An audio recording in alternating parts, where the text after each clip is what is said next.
Okay, good morning.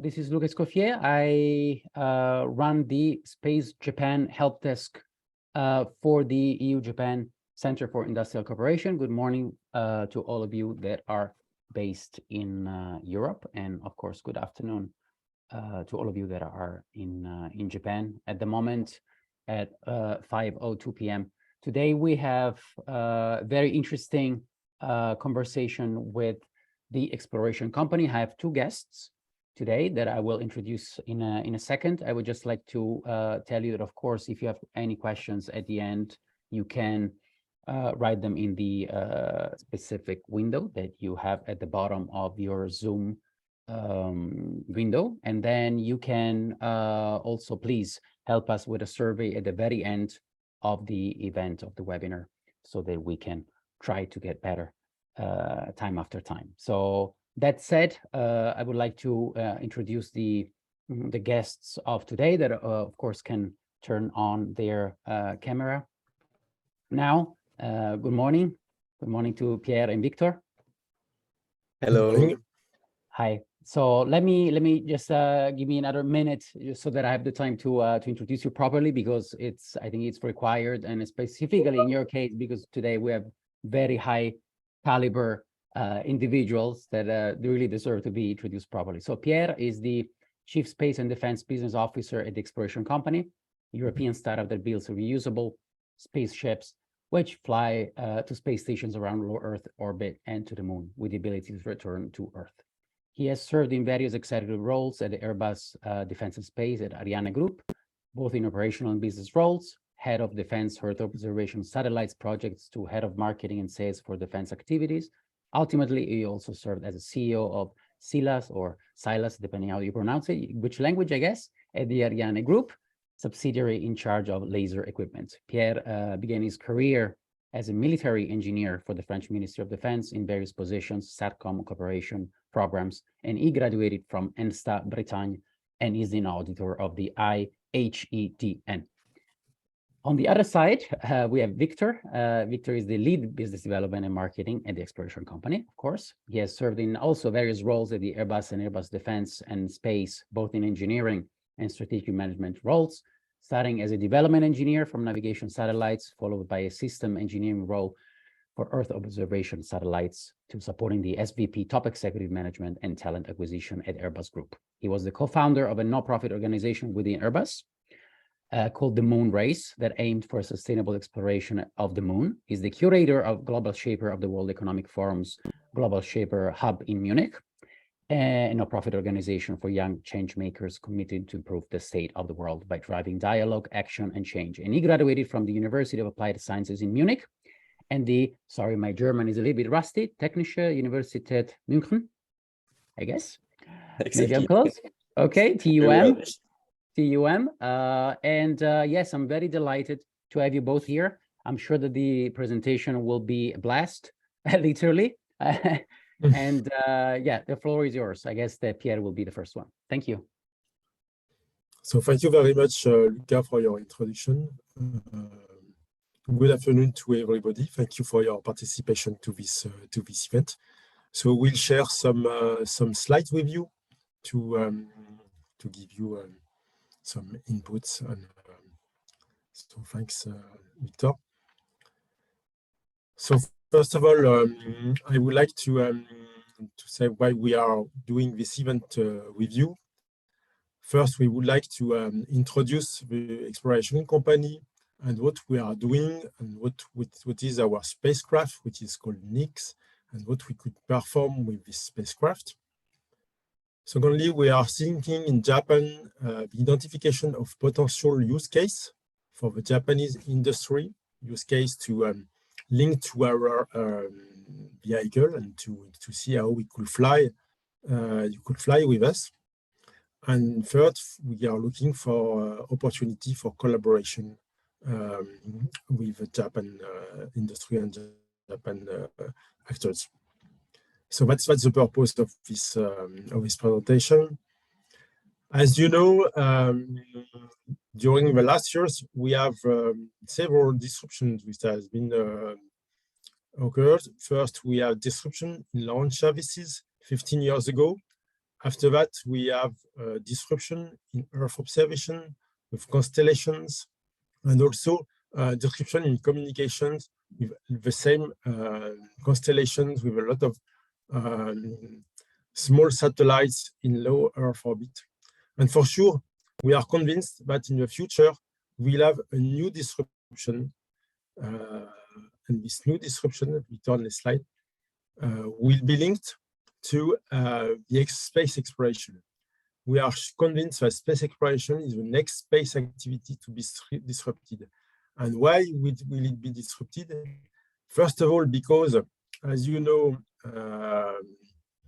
Starship will change all the things concerning launcher. It will offer launch capacities at a very low cost with a very large capacities. So that means you will be able to build space infrastructures and in a very easy way and in a very affordable way.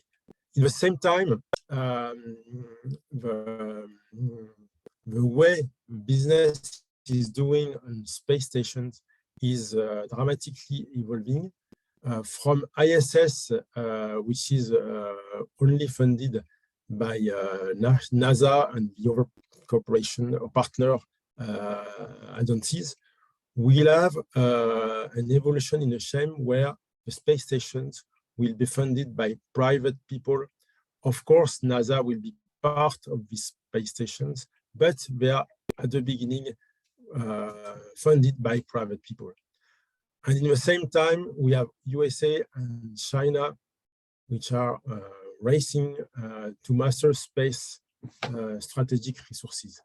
So that means that we are convinced that space explorations will be evolved significantly in the next years, and we are created space the exploration company because we are convinced that and we want to be part of this disruption, of this evolution, and to play a key role in this evolution on space exploration. Next slide. Exploration company has been created 2 years ago, so it's still a young company.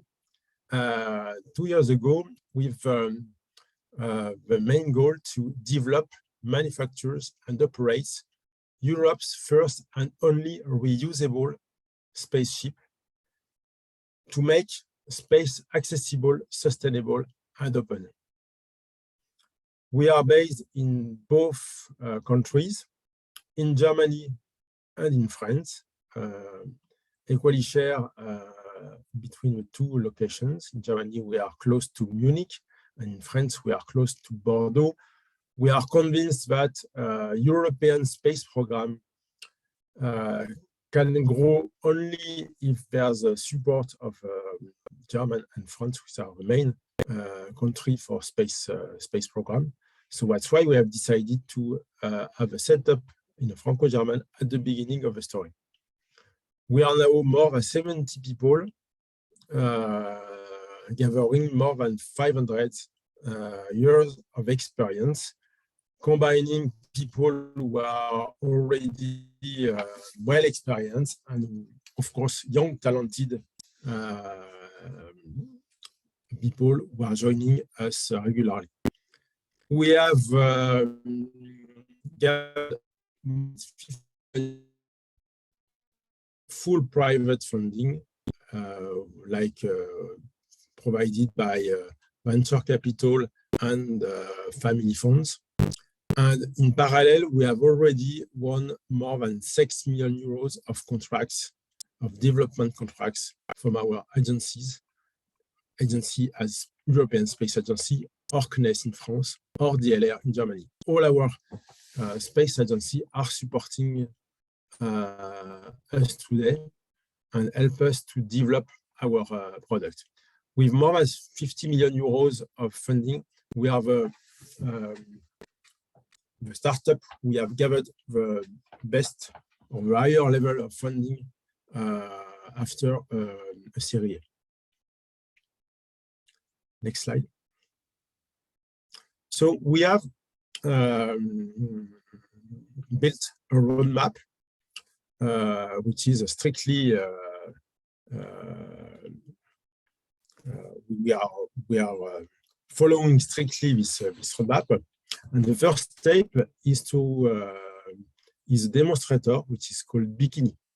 This demonstrator has only the ambition to validate our re-entry capacities, because, as you know, we will reuse our capsule. That means we will need to master re-entry, and as you know, it's a key point in the flight of a capsule. So that's why we have decided first to concentrate our effort on this kind of capacity. So we have built a little capsule, a baby capsule, which is 60 centimeters of diameter and 40 kilograms. This capsule has been designed in 9 months. We were planned to launch on board first Ariane 6, a maiden flight of Ariane 6. But as you know, this flight is delayed next year, and we really need to fly in 2023 to be compliant with our roadmap and to be sure that we are performing well our demonstrator. So we will fly with this demonstrator in next October on board another launcher than Ariane 6, and we are ready to go for this first important step of our development. In parallel, we are also developing the first commercial mission, which is called Mission Possible. It's, I could say, a mid-size capsule. As you can see, there's no service module, so the duration of the mission will be relatively short. It's a 3 hours mission duration, but it will validate all the capacities of the capsule, and we are offering 300 kilograms of payload to our customers. This mission is already fully booked. We are very pleased to have our agencies as customers. ESA, CNES, and DLR as will fly experiments for in-orbit demonstration or in-orbit validation on this capsule. We also have space companies and startups who will be part on this flight. This capsule is under fabrication. We will start the integration and test of the capsule this summer in Munich, because this is in Munich where our integration facility is based. As you can see on this slide on the left, you can see the structure of the capsule with, at the center of the capsule, a kind of a cylinder where we will gather all the payloads of our customers. On the right part of the slide, you can see some achievements in the heat shield at different level of manufacturing. So as you can see, our capsule is a reality, and we are, as I mentioned, we will begin the integration in the next weeks, and we plan to launch this capsule in October next year on the Falcon 9 launcher. The launch contract is already signed, and we are, of course, fully engaged committed to fly on next October. So that's for Mission Possible. So it will be directly our first commercial mission, and we are also in parallel developing the full capsule, full capacity capsule, and I will hand over to Victor, who will present this product. Thank you very much, Pierre. Also, thanks a lot, Luca, for the introduction, and many thanks for you participants to join us in this session. I'm delighted to share with you what we're going to plan for the future. which is called Mission Odyssey. So now you have seen, we have already done our first prototypes, first demonstrators, also together with customers. This mission is going to focus on the full maiden flight of Nix Earth, of the full capability that we can offer. You can see it's like a full-scale version of the capsule, which will be 4 meters of diameter. And we will have also on the rear part a service module, which you can see there's like the solar panels, which will provide it with power, where we have also propellant on board to stay actually up for 2 months, so for several weeks in the low Earth orbit, which is around about 500 kilometers of height, which is similar to the International Space Station today orbiting around Earth. And overall, we will be able then to lift 4,000 kilograms, so 4 tons of payloads, quite a big step compared to the 300 kilograms with Mission Possible. And it's going to be a fully automated platform. So there will be no humans on board. There's no crewed mission in that sense planned. And we want to launch this in 2026, which is 2 years after the Mission Possible flight, which happens then next year in October, as mentioned by Pierre. And what we typically fly here on this kind of mission, it's a free flying configuration, which means we can stay in orbit for this several weeks, and we can host there actually microgravity experiments. So we have researchers, universities, but also pharma companies that are experimenting in terms of life science research, biology research. I will share with you a bit later what the kind of different researches are currently happening in space. It's very, very interesting to develop new products, new therapies, and also, of course, for the space companies, the space industries, they're making use of this platform for technology demonstration, so which is called IOV, IOD, so in-orbit verification, in-orbit demonstration. Also very interesting is cosmetics industry that looks into product development for the products in terms of like, because you might know that in space you age faster, so they're looking into defining polymers that actually can avoid this process or slow down this process. And of course, if they have like a breakthrough in this development, then a product here on Earth, which would have an even bigger impact.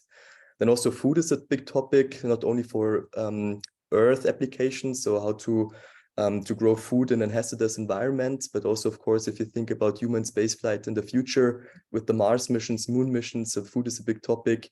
And we also have already discussions with artists that are interested to send some art in there, and also luxury companies that want to make use of a platform like this for the marketing purposes and also product placement purposes. And also educational payload from universities, from pupils that want to test this and make use for education in the end. And we have opened this mission now for commercialization since the beginning of this year. And we're looking for partners, we're looking for customers who are interested to fly on these missions, and we're already signing contracts, we're already signing letters of intent, but I will come to this point in a second.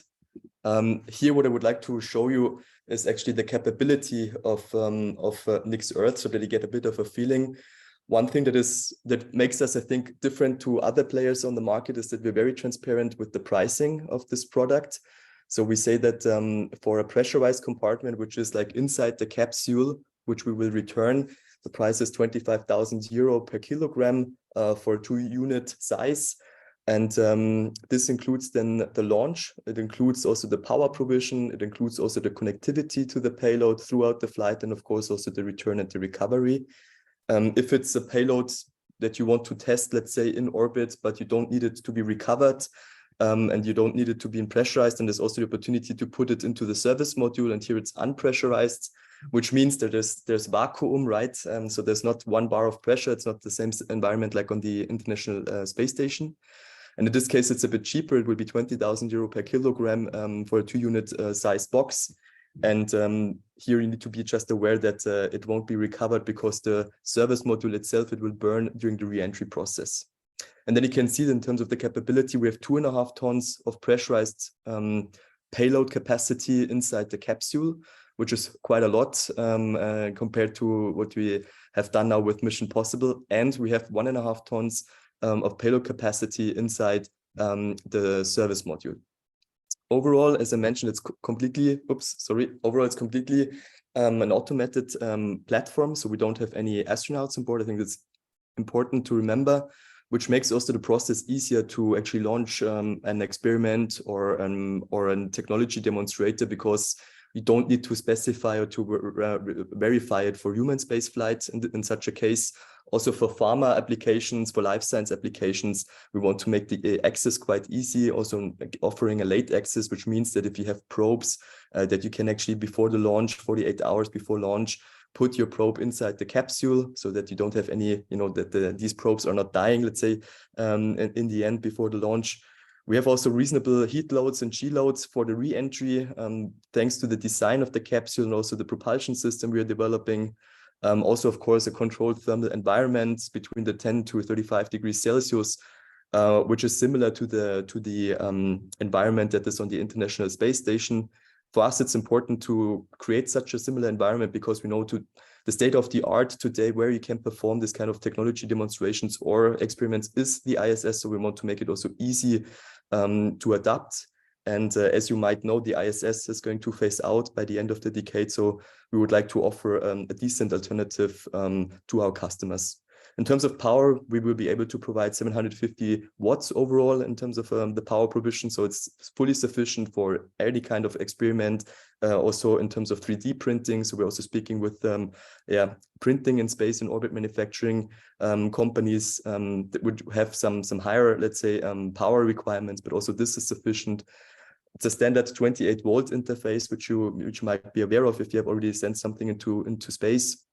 And of course, we will keep the connectivity upwards. So we will have access towards the payload over the full time of the mission from wherever you are, from your phone, from your tablet, from your PC, because this is for us important that you don't need to go to a ground station somewhere to connect. You can actually connect on our servers. You will be able to see what's the health status. You can send commands to the payload.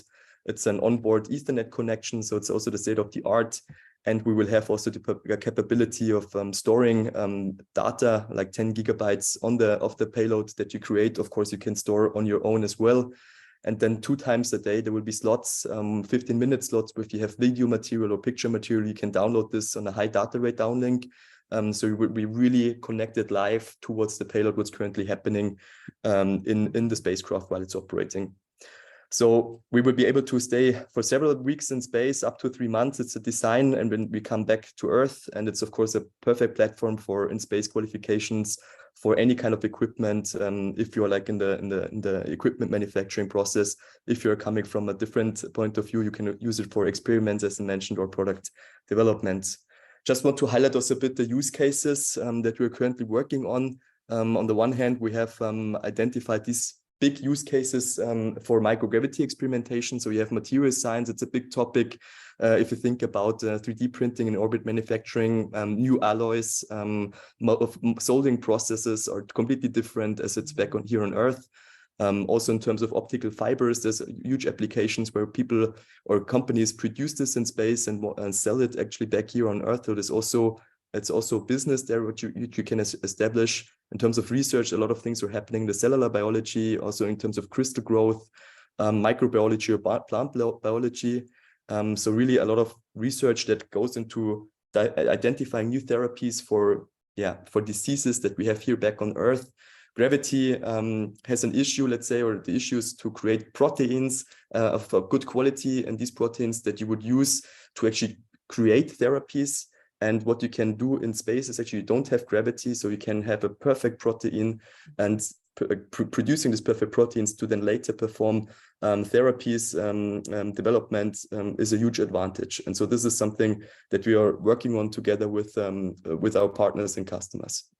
And now I want to highlight to you that it's easy to actually fly with us. We have come up with a proposal, let's say, that makes it easy to join our mission and our journey. We're having a first step, which is that we propose a non-binding letter of intent signature together, where you show actually you have your interest to fly with us and to experiment or to demonstrate the technology on board of NIX.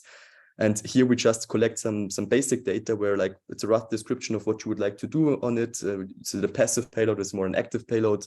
Where do you want to position it, the mass, the volume, also what would be the associated price. So if you know you have 10 kilogram payload, you would in pressurized in the capsule, you would know it's 250,000 euro according to our pricing.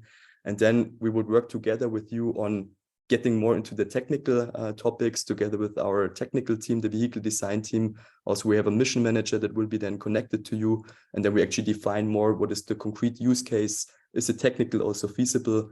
And if we agree that we are all aligned, then of course we would like to continue with the signature of a real contract for this mission then in 2026. And of course, if you have any questions, Pierre and I will be available. You also have our details later in the slides, so you will always be able to feel free to reach out to us and to connect. And then I would like to hand over to Pierre to show you what the future is going to bring for us. Pierre. Yes, thank you, Victor. Yes, we want to give you also information on what will be the next steps of our roadmap, because we are explaining what we want to do on microgravity in low Earth orbit. But for sure, the next step for us is to offer a cargo capacity to the private space stations, because there is really a need for them to have this cargo solution. Today, SpaceX is offering one solution, and we are sure that we'll offer another one, which will be competitive.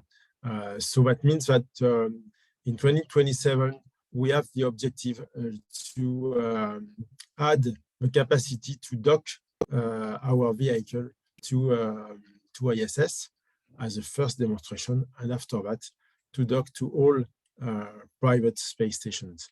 For sure, for us, cargo will be one of the main markets to develop our activity. We call this mission home. The capacities of the capsule is the same in terms of payloads. It's the same design. We are just adding, as I mentioned, capacities to dock to the stations. So with a fully automated platform, and we plan to have 2 months mission duration linked to the space stations. And further, we'll also plan to go to the moon, by Gateway, to offer also some moon missions. That means that we'll develop a new propulsion, new engine, more capacitive, which will offer high delta V, because when you want to go to the moon, you need to have a high delta V capacity on your propulsion. This propulsion is made by the exploration company itself. That's the case for Nyx Earth, and we also the case for Nyx Moon. And as you can see on this slide, even if we plan to have different missions on Moon, we are still using the same design and same modules, which has been developed for the stations offer free flying capacity. So we really want to develop building blocks which are able to offer different missions. So this, for the moon, we are targeting a beginning of the next decade. But as you can see, our roadmap is fully consistent with all these missions, and we are committed to deliver all these missions. Next slide. So that's what we want to present to you. As I mentioned, we are ready to work with you to find the right way for you to fly with us. So to find the use case which could be valuable, interesting for you, and we will accommodate on our vehicle. And of course, we are also open to partner with Japan industry for the buildings and manufacturing of our vehicles. So thank you very much for your attention.